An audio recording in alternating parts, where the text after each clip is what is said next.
Passion Harvest. Hello, passionate people. Welcome to Passion Harvest. I am Louisa, your host, International Passion Ambassador, and thank you so much for listening or watching to this episode. If you like this episode, please do subscribe. I'm jumping with joy. I've got one of my favorite people on the show today, and his name is Raymond Moody. And if you don't already know who he is, Raymond has researched the most fascinating frontiers of life and death and life's greatest mysteries. In 1975, Raymond Moody coined the term near-death experiences in his book, Life After Life, which has sold over 13 million copies. Raymond has heard thousands of accounts of near-death, shared death, and after-death experiences, and his interest in the afterlife has become such a focus of his life's work, and of course, one of his many passions. Raymond has both a PhD in philosophy and an MD, and has a strong interest in how medical realities intersect with the realm of philosophy. Raymond is the author of multiple publications. I think you're up to 13 now, but he is a professor, public speaker, and grief counselor. Throughout his 5-decade career, Raymond has explored themes related to the transpersonal aspects of death, dying, and grief.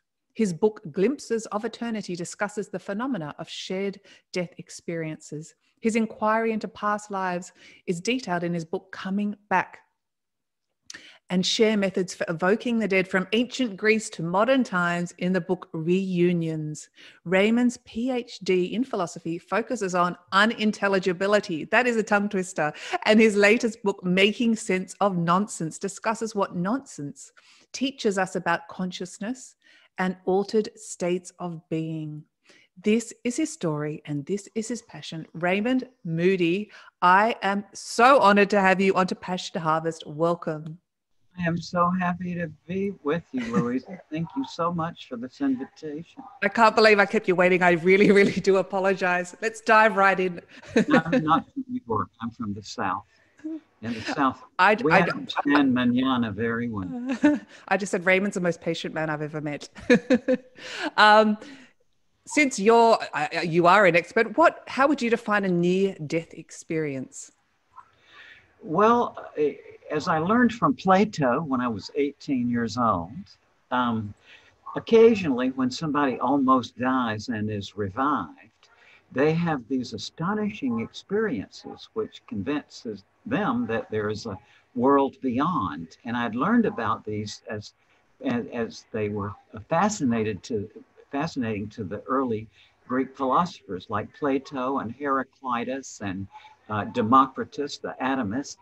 But then 3 years later, I always assumed it was just something from ancient Greece, but in 1965, I learned that a professor of psychiatry at the University of Virginia, where I was a student, Dr. George Ritchie, had had such an experience. And George was very open to the students, so I went and listened to him, and I was just blown away. I mean, I didn't know what to make of his experience, but I knew that he was a genuine person.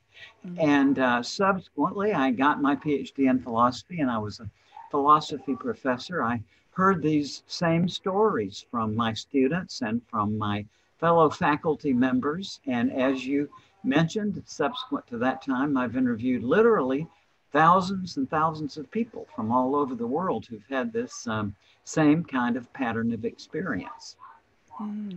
It's absolutely fascinating. And obviously you have your skeptics out there, but it just can't be made up. There definitely is a life after we pass the physical body.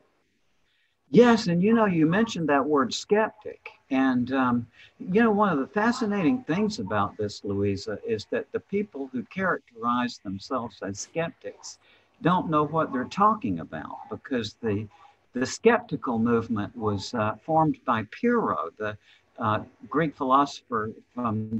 He was at his height about 20 years after Aristotle died. And the skeptical movement is the idea that you pursue your inquiry vigorously, but at the end you avoid making a conclusion. That's what skepticism means. So when somebody tells you, I'm a skeptic about these near-death experiences. I think it's just the chemistry of the brain. If you unpack what that person says, it's, I'm a person who doesn't draw conclusions, and my conclusion is such and such. So that group to me can be discounted because they don't know what they're talking about. And the objection they always make is that this is oxygen deprivation to the brain, right? Oh, but yes. The difficulty is that identically the same experience unfolds to people who are at the bedside of someone else who dies, who themselves are not ill or injured. And yet they have concurrently the same experience. So there are some other factor or factors involved than oxygen deprivation to the brain. I think that's just kind of a red herring. Yes, I agree. So since you have interviewed, I don't know if you haven't, do you know how many people you've interviewed on near-death experience? Thousands. Thousands and thousands. Is there one or two that stand out significantly for you, testimonials of a death experience or a near-death experience? Well, I guess not really, because, you know, there's such uniformity. You remember each person individually, but what's really striking is the commonality of these experiences, that all over the world where I've been, even to China and to India and places that are very well much out of the Western orbit, people give you this same kind of story, which is fascinating to me. I mean, I was not raised in a religious family, and I can honestly tell you that Plato was the first person I ever encountered who took the notion of an afterlife seriously. Before I read Plato, I assumed that it was just a joke that people made.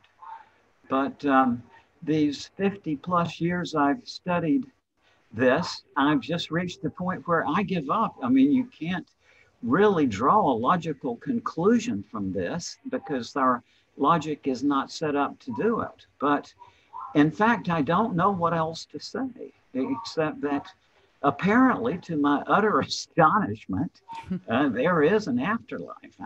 I mean, I'm forced to say that out of honesty because I just can't think of anything else to say.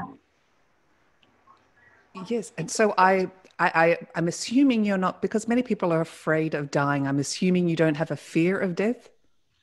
I'm not afraid of death. It's life that scares me. You know, I've had a lot of people in my practice over the years who come to me with fear of death. And it's very interesting. Everybody has a different take. You know, some people are afraid of obliteration. Some people are afraid of being separated from their loved ones. Other people are afraid of hell, or what. The thing that's uncomfortable to me about death is that I don't want any pain in the process. And, you know, I would like to stay around till I get my younger kids a little bit on the road, but no, I'm not afraid of death. Mm. And I'm not macho. There's plenty of things that scare me, but death is not one of them. Yeah. And I'm just going to backtrack briefly. You spoke about the commonalities of a near-death experience. What are the commonalities? Yes. Well, for anybody who might have studied Wittgenstein, he talked about what you call a family resemblance. And if you look at hundreds and hundreds of cases, what you find is that there are about 15 common elements that crop up. And any one person may have 3 or 4 or 5 of these, or 10 of them, or some people the whole panoply of 15. And it seems to correspond roughly with how close to death they got. That the people who have these impossibly lengthy cardiac arrests, like 15 minutes or 40 minutes, as I knew one woman, talk about the more detailed things. But basically, the framework is that people say that they often hear the doctor say something like, oh my God, he's dead, or we've lost him, or words to that effect. But from their point of view, people say often that as I've heard one woman say, I remember back in the 70s, she said, "I have never been so alive as when I heard that doctor say I was dead." I love that. And that's how people get it. They say, like, far from a diminution of your consciousness, that your consciousness expands. And people say that they seem to leave their physical bodies and they look and they can see, not with vision as you and I are knowing it. This is a sharper kind of experience that they have to call seeing. But they say they become aware of their body there on the table, and they can sort of read the thoughts of the doctors and nurses and other people who are present, sort of getting the idea that these people think they're dead. And after a while, they realize this is something to do with death, and they talk about entering into a passageway of some sort, which they describe as a tunnel or a tube. And they go down that tunnel and come out on the other side into an incredibly brilliant and warm and loving light. And they say, nobody can ever describe this. That the most common thing people say is, no matter how well educated or eloquent they may be, they say, "I just don't have the words for this." But the way they try to express it to us, they say that they become aware of relatives or friends of theirs who have already passed away, seem to be there almost as a greeting committee. They say it's not like you see the physical body of the person, but they're all of the personality and the feelings and the memories are there. And that then, as it's often described, everything else sort of disappears and they find themselves surrounded by a sort of three-dimensional holographic panorama, that time stands still. And they say that everything you've ever done is there instantly. And you can see each action you did, and you remember yourself doing it, but you also, at that point, you are in the consciousness of the person with whom you interacted. So that if you see yourself doing something mean to someone else, then you feel the sad feelings. Or if you see yourself doing a loving action, you feel the good feelings you brought about. This often goes on in the presence of a being that people describe as a being of complete compassion, of love, who knows everything about you. Christians tend to say Christ. Jews tend to say God or an angel. Some people just say a being of light. And that this review of your life is conducted in the presence of this being who sort of, they say it's not at all like judgment. A lot of people go into this sort of geared to be judged. Yes. And that's their mindset when they're in this, but they're surprised that this being they're with, it doesn't look at it as judgment, but is more like education. There are no words, but people say that the thought that comes is, how have you lived your life, or what have you done that you want to show me? But it's the impetus of the question is plainly on love. People chase all sorts of things. I chase knowledge. Some people chase power or fame or money.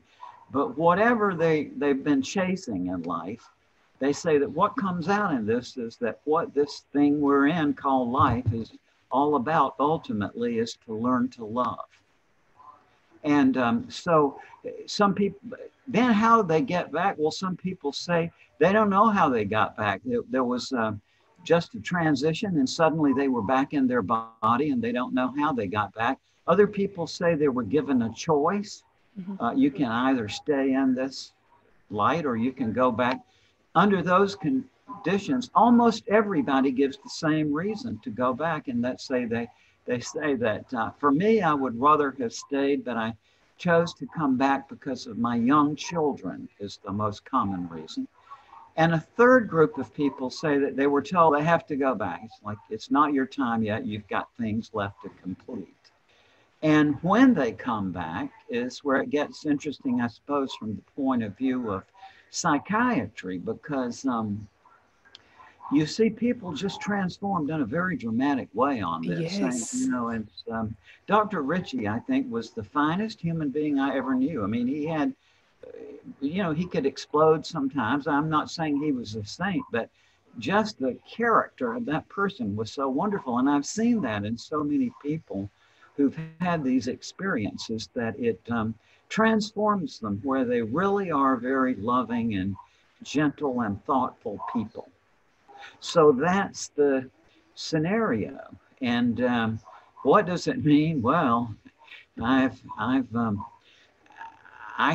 can tell you more of what it doesn't mean. I mean, it's not anything to do with oxygen deprivation to the brain, because number one, like I said, it happens to people who are standing there at the bedside too, that as the person in the bed dies, the bystander may feel that they join the experience of their dying loved one. And I've heard people say that they get out of their body and they lift up toward this light with their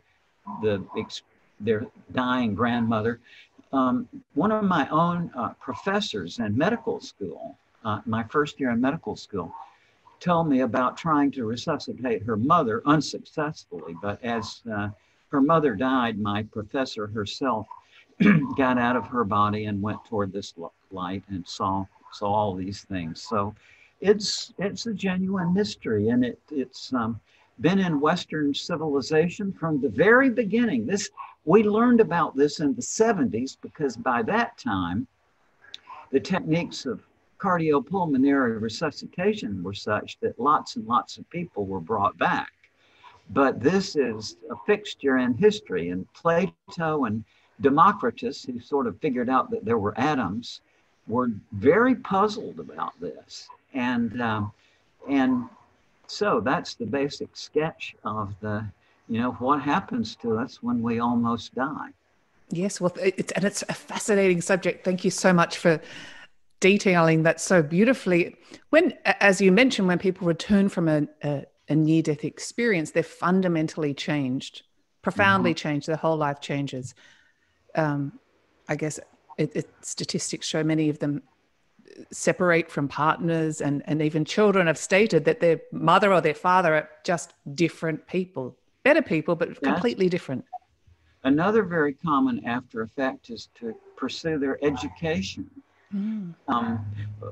Very often I hear from people that in this life review, that when they see scenes in which they were learning something, this being of light sort of focuses on this, and that the thought they get was that this doesn't stop when you die. That, as I've heard people say, that this process of learning goes on eternally. And it's like I've had quite a number of people with the extremely lengthy cardiac arrest who talk about seeing a whole dimension that seems to be just like an institution of higher learning. It's like a man said that if you try to imagine Caltech and MIT and Yale and Harvard and Princeton and all of them wrapped up into one, you can hardly even get a sense of what this is like. That it's a dimension of people who are intent on pursuing knowledge.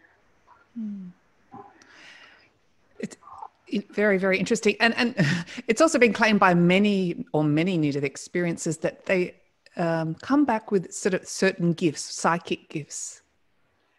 Yes, I've heard this. Well, I'm sure you have. You're the expert. Yeah, I remember a woman named Frances Stokes, and that was the first person I ever heard this from. And she was saying to me, she said that after this experience, she actually was the receptionist of a physician in Georgia, and who my dad knew. And people say that after this, you have a sort of sixth sense about people. She said that when she would get on the elevator with people, she could kind of sense what is going on in their lives and such. Yeah. And then also another thing that's very important about this is people say that you're still yourself, that you see this vision of the importance of love, and yet that it's very difficult to put this into practice in this realm. as I like to put it, it's very hard to get through the average day without wanting to choke at least one person. And that doesn't change. That you've seen this vision and you're still saddled with your human instincts. And so what that seems to do, from my observations of people, is that it puts them on a genuine quest to, like a spiritual quest.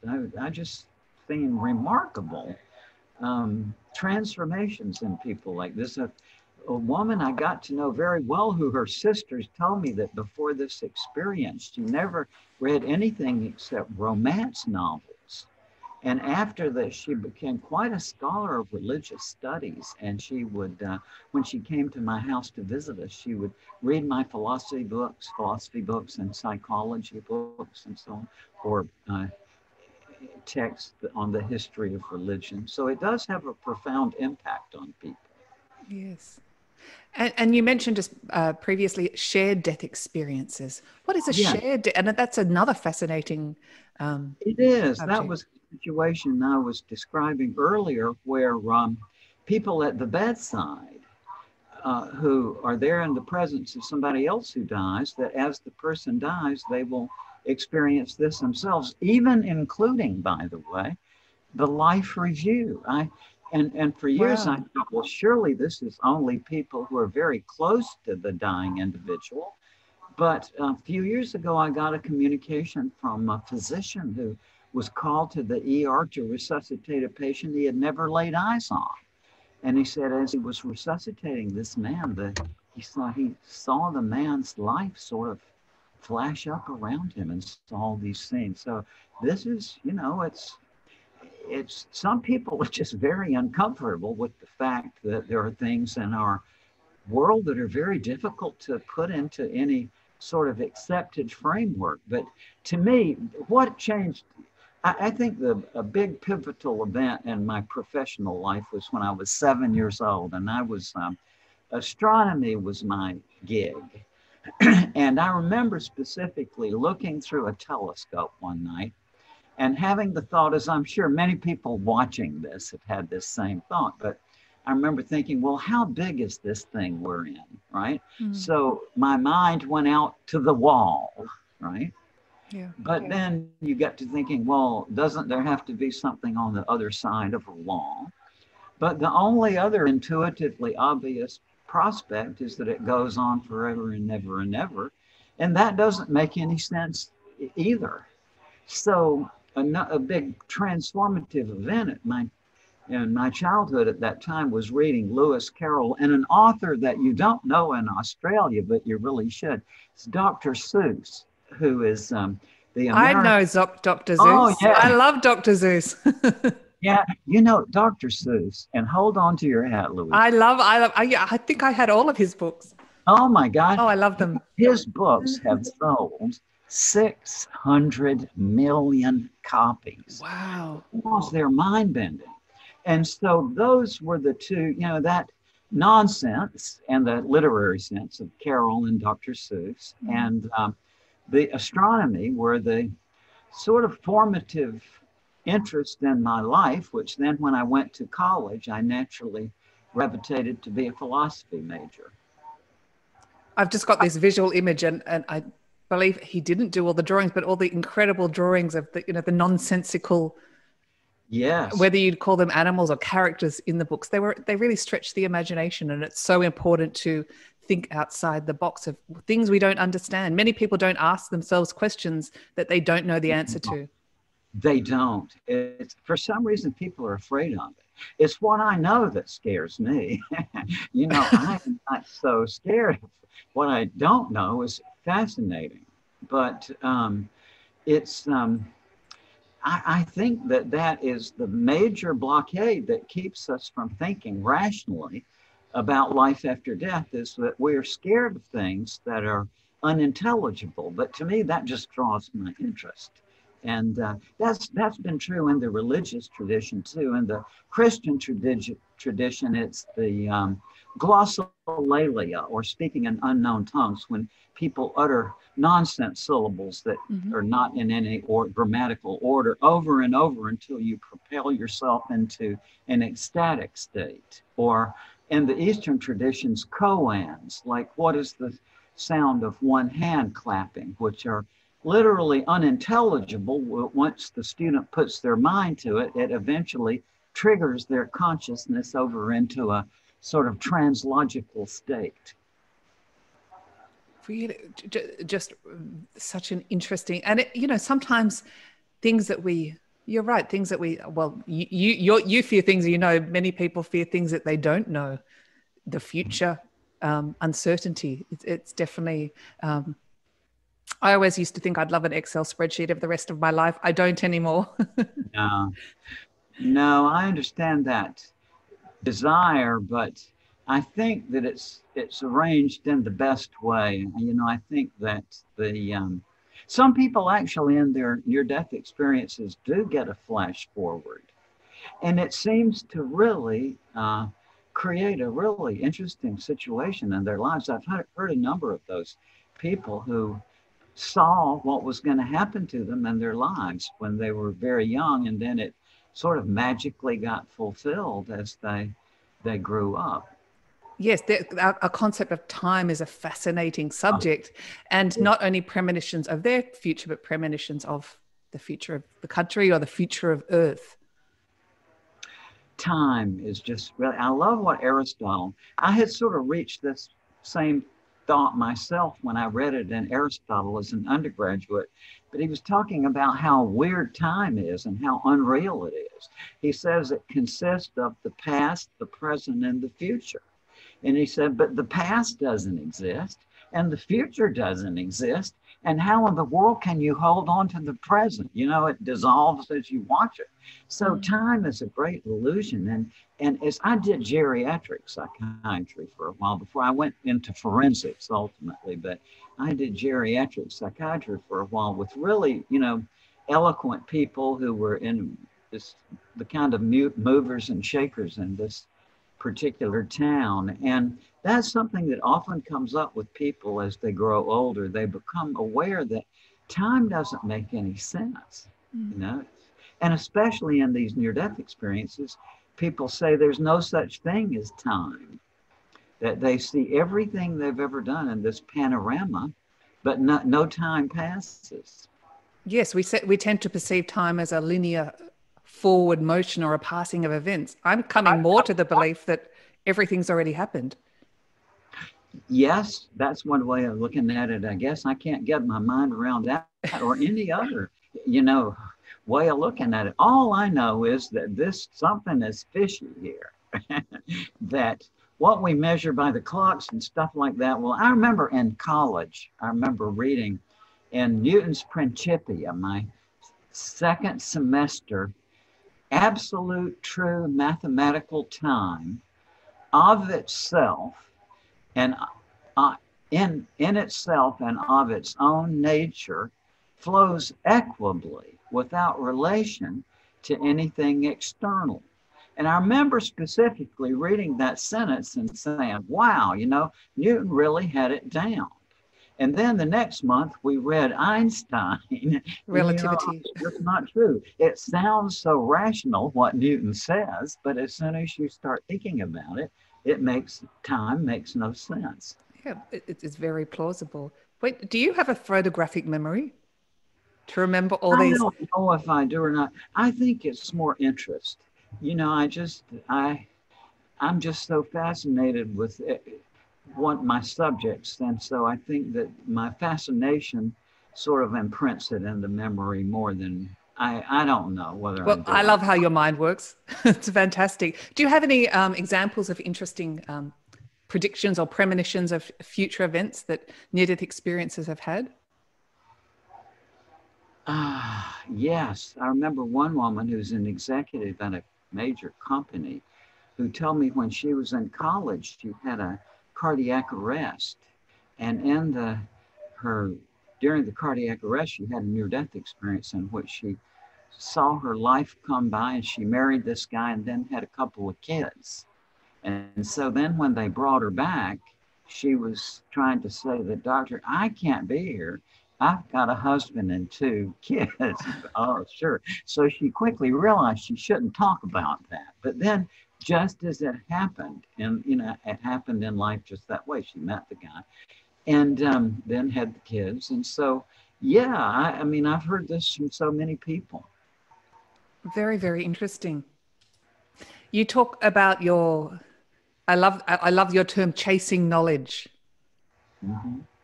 And that's led you, I guess, to where we are today, the pursuit of knowledge. Yeah. Why I mean, as you said, some people chase riches or fame. Why knowledge? What does it do for you? I don't really know, except I'm just always, my whole life, I've been curious. Like, it's to me, curiosity and creativity. Those, in terms of what you would think of as professional things, that's what it's all about. And to me, what is astonishing to me that I see people who apparently are just not curious, and I just can't figure out what is that like not to be curious. I can't imagine it. And I was a forensic psychiatrist. I worked in a maximum security unit with mostly paranoid schizophrenic killers, but mass murderers and occasional weird serial killers, not the regular sociopath ones, but the ones that were just kind of weird we would get sometimes. And, you know, many times people ask me, you know, weren't you scared? I was about to ask that question. Yeah. And I said, well, no, it never occurs to you to be scared because it's just, you just want to find out about this stuff. And I remember every morning going into work, it was always like, what are we going to see today? And like, what have the police brought in for us and so on. It was just, but I'm just, curiosity is, it's fun. I also, when I had that experience as a kid with my astronomy, Mm-hmm. what came along with it was that I realized that even though I wanted to know, that I would never know much of anything, right? I mean, when you're thinking about the interstellar distances and so on, with that came the realization that I won't get much knowledge. And so that's a very good thing for me because I don't care that I don't have very much of it because, I mean, I just consume books all the time, but I realize that no matter how much you learn, it's just not even a hair's breadth of what there is to learn. So it's very satisfying in that I'm always fascinated by people, for example, who have ideologies, like they've got to have everything in some sort of system where, and that must be such a bore. I mean, what could that always, that thinking you've got to have an answer to everything. I mean, I just don't get it. So there's, you know, a lot about other people, even though I was a psychiatrist, people just don't make sense in very powerful ways, I think. And sometimes, and many times, it's okay to say, I don't know. Yeah, I'm happy to say I don't know. But, you know, some people would do anything to have to, you know, to avoid saying I don't know. And it's like I said, I really appreciate all these wonderful remarks that people have made about how much my book, Life After Life, has helped them and so on. And that touches me deeply, and I'm grateful. And at the same time, I can say that I don't have a noble purpose in my work. To me, it's just that I'm fascinated with what is. And, you know, I want to find out what is. But how wonderful at the same time in pursuing your curiosity that you're offering people so much comfort. Yeah, that is gratifying. As I said, you know, it's nice to be able to use your knowledge to help other people. So does it bother you that some people don't have curiosity? It puzzles me.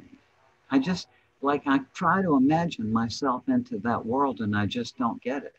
It's like, I just don't understand it. And it's like, why are some people not curious?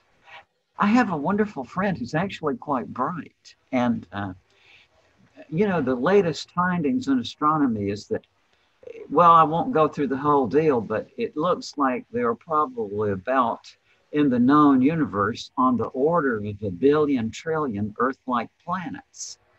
So I was talking about that with this friend of ours a few years ago, and I just immediately started thinking about the prospect of other civilizations out there. And she said, Raymond, why would you be interested in that? And I was just astonished, like, how could somebody not be curious about that? I don't know. Yes, curiosity is an incredible thing. That would probably take me on to your philosophy PhD focus on unintelligibility. That's a bit of a tongue twister. And your latest book, Making Sense of Nonsense. What nonsense teaches us about consciousness and altered states of being, which Let me show it to you, because of all my books, I'm most proud of this one. Oh, that looks great. And what it's about is the reason why we can't think logically about the question of life after death was stated most brilliantly by David Hume, who said, by the mere light of reason, it seems difficult to prove the immortality of the soul. He said, some new species of logic is required for that purpose, and some new faculties of the mind that they may enable us to comprehend that logic. And actually, Hume was probably being ironic. What he meant was that it's impossible. But I say that it's possible that we can actually, that what prevents us from thinking logically about life after death is that we think of unintelligibility or nonsense as a blockade, that there's nothing behind it, right? But I can show you very clearly that nonsense changes. That let's go back in your mind to 1915 and be an intelligent, well-educated person of 1915 and listen to these three sentences, okay? Sentence number one, all four of Ethel's grandparents perished and were lost in a shipwreck long before her mother and father were born. In 1915, that would be unintelligible. Now add the knowledge of DNA and its role in heredity, the possibility of gene editing and cloning, and we can foresee a scenario, it hasn't happened yet, where we could go down to the wreck and get the genetic material. So what was nonsense in 1915 has not happened yet in 2020, but we can conceive how it is. Or listen to this in 1915. Two women got married to each other at City Hall yesterday. Unintelligible. Today, it's perfectly intelligible. Or listen to this one in 1915. I watched a movie on my phone this morning. And yes. Yeah. And so it's the same thing with life after death. It doesn't make any sense by the logic of 2020, but by reformatting our minds to think logically about things that don't make sense, we can prepare ourselves so that when subsequently we happen to have a near-death experience, we will be able to put it into new language that everybody else can understand. And I've been waiting for that for quite a while, but it happened not too long ago. A very eminent scientist and artist who had taken my nonsense workshop several years before happened to have three near-death experiences. He was in, just a horrible situation, H1N1, 60 days in the hospital, had his leg amputated from gangrene. But in trying to tell me about this, his voice suddenly perked up and he said, and Raymond, he said, when I was over there, he said, my mind went back to your nonsense seminar. And he said, and I saw what you're saying is true. He said that you can't understand how that world is connected to this world unless you take the unintelligibility axis into account. And what we've done in the West, and it's largely due to my dear friend Aristotle, who predicated the logic that you and I are using right now on literal meaning. But sentences like there is life after death, they don't have a literal meaning. But by reworking our minds to think logically about things that are unintelligible, we can open up entirely new ways of thinking about this and actually preparing ourselves in advance to be able to talk about near-death experiences in a new way when we get back. That's fantastic. And we're always I mean, do you see the evolution of humans expanding their mind and opening their consciousness as we progress? I won't say the future because we were talking about time, but in moments of the next moments, I'll say the next moments. That has happened many times in history. You know, we take for granted the concept of truth. That is, that some things are the case no matter what anybody thinks about it. And so we think that must be literally prehistoric, but no, that is dated to Parmenides, the ancient Greek philosopher, who was the first person to be able to articulate this. And it came to him in a sort of mystical experience, or Descartes even. When Descartes was young, the two things they knew for sure was Euclidean geometry, right, and algebra, right? And so one night, Descartes prayed to God to send him a way to find out the truth. So that night, he said he was visited 3 times by the Spirit of truth. And what came out of that was analytic geometry. And this happens repeatedly, where although in the West, we think of spirituality as on one end and logic is over on the other end. In actual fact, there have been these big experiences where logic and the spiritual kind of come together to lead to new insights. And I think we can do it. I mean, it's very easy, as I've learned for years, to get our minds to the point where we can think logically about things that don't make sense. And I taught a course in this, and I had my students, I wrote these exercises which enable students to reformat their minds so that you see that things previously that you thought were unintelligible, actually there's a new way of looking at them. So I'm very excited about this because I think that we're on the verge of having entirely new techniques that enable us to probe not just the question of life after death, but other big questions that have up to now been, intractable. Well, I'm getting excited talking to you about it. The book sounds amazing, and it's almost like reframing our way of thinking or readapting how we perceive and think as we walk in this world. Yes. Like, for example, the common sense view, right, is that nonsense is sort of undifferentiated nothingness. But I can show you very quickly, for example, that there are different types of nonsense. Like, listen to these 3 sentences. 'Twas brillig in the slithy toves did gyre and gimble in the wave. Well, you recognize that as nonsense. But now listen to this. Holiness breeds the vestigial lipstick of spontaneity. That's nonsense, but it's a different type. And now listen to this. That cannibal that you men just ate was the last one in this city. That's unintelligible too, but it's a different type. There's at least 70 different types. And it's very easy for students to learn how to write these different types and to see the differences. And when you do this, it opens up channels of your mind that you didn't know you have. So what I'm saying is that Hume's criterion, which was right, that what we need is a new species of logic and new faculties of the mind. Well, that's not impossible. As a matter of fact, we can do it.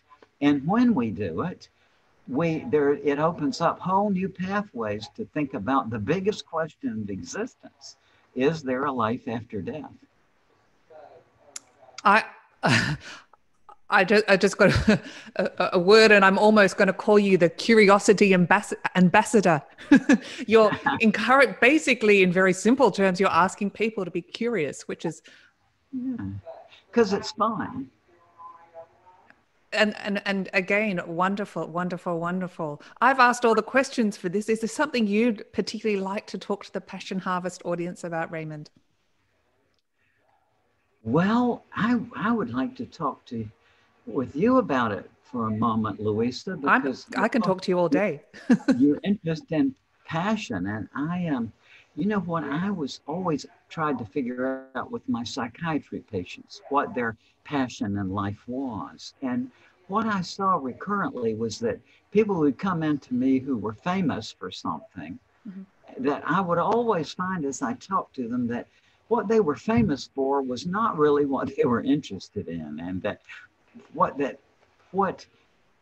they were known for was something that came from some other interest.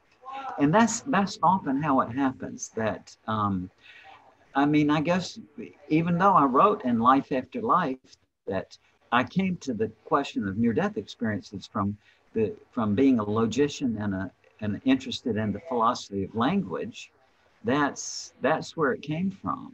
And you know, because if you think about it, what people with near-death experiences tell us is that there was no time and no space, and that there are no words for it. But the closest they can get to it is to say, I got out of my body, I went through a tunnel into a light, I met my deceased relatives, I saw my life pass and review, I came back to my body and returned to life. Well, that's a travel narrative, right? But a travel narrative doesn't really have any coherent meaning if there's no time and space. So the fact that it's nonsense in 2020, you see, doesn't mean that it's going to be nonsense 5 years from now. And I don't think it will, because I think that we're on the verge now of opening up parts of our mind that it will enable us to think about not just this, but lots of big other questions. You know, physicists will tell you that the two most powerful explanatory systems ever devised are the Einstein's general theory of relativity and the quantum theory.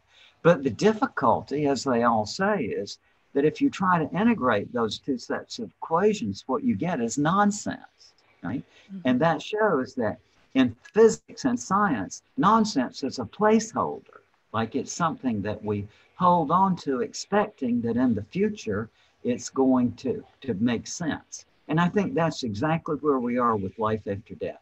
It's very hard to comprehend in 2020, but I think we're on the verge, and in a few years, we're going to be able to actually think rationally about the biggest question of all. Well, how exciting, and certainly the biggest question, because it happens to each and every one of us. That is inevitable. We all die. Yes, and I'm, you know, the more you know about this kind of experience, the odder this world that we're in becomes. And one of my favorite writers when I was in high school was Elie Wiesel. You're a little young to remember him, but he was a scholar who was in Auschwitz, but then he escaped after the war, and he was a Nobel Prize winner in literature, as I recall. And I loved Elie's works, and in one of his books, he says, God made man because he loves stories. And that really set me to thinking about the whole notion of personal identity. Like, what is your personal identity? And I think that Elie Wiesel's thought was kind of right, that it's basically we are our stories, right? And that I noticed as in my geriatric career, I heard this all the time from very eloquent older people, that as they look back on their life, the older they got, the more the impression they developed as they looked back that their life had been a kind of script or story. And I'm reaching that point myself now. And then a Hindu friend of mine actually said that that's what the Hindus have come to as well, is that this thing we're living in is a kind of theater, and we go through these different stories and we learn about ourselves and reality. And it's all focused on some eventual kind of union, which we can hardly conceive from this point of view. That's a wonderful way of putting it. I think we can choose our own stories, and I just my personal opinion that we, to a large extent, create our stories before we come here. I wonder. I do kind of think that. I do. I mean, I'm beginning to get a sense of that. It's just from some really remarkable events that happened in my life, and and I hear this from people all the time in psychotherapy when they really get familiar and comfortable with you.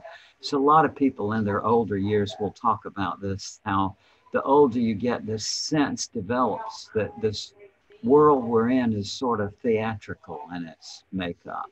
And I don't understand quantum theory enough to even talk about it, but I know that it makes sense to me in a very real way that what they say is that things don't really pop into existence until you look at them, right? And as weird as that seems, I sort of get it. I do. It sort of makes sense to me in terms of some of the things I've heard from people with near-death experiences. Yes. So also potentially that means let's not take what we see around us so seriously. Yes. And then it's so hard not to, it's It like is. life is so immersive, right? In a philosophical reverie, I can sort of stand back and realize this is just like a story. But then some personal annoyance intrudes, right? And I'm immersed again. I can't imagine you getting annoyed. Oh, yes. I mean, I'm just, it's just all kinds of things. Or like I had a gout attack a couple of weeks ago, it's, it's just like life comes at us relentlessly. And this position that the Hindus have, and which many people come to in their life, of this sort of story-like nature of life, you can only maintain that for a little period of time, and then some event takes place that you have to come to terms with. It's easy to come to the point of view that it's a theater, but it's very difficult to maintain that when you're immersed in it. To remain equanimous. Yeah. Wonderful. I think, I've just loved talking to you. You've been such an insight. And of course, for anyone that's watching or listening to this show, all your details will be in the show notes for anyone to connect with you and your books. And Dr. Raymond Moody, it's been an absolute honor and a delight to speak with you. It's such a delight to be with you, Louisa. I've been only to Australia one time. It was in 1978. But wow, what a place. It's a great country. Yeah. Just have so many good memories of Australia. Well, thank you again for your patience. I'm so sorry to keep you waiting, and enjoy dinner with your wife. Thank you so much. Absolute pleasure. Thank you. Bye, so Raymond. Bye. And bye to all our viewers too. Thank you so much for watching. If you like this episode, please do subscribe for weekly, passionate, inspirational interviews.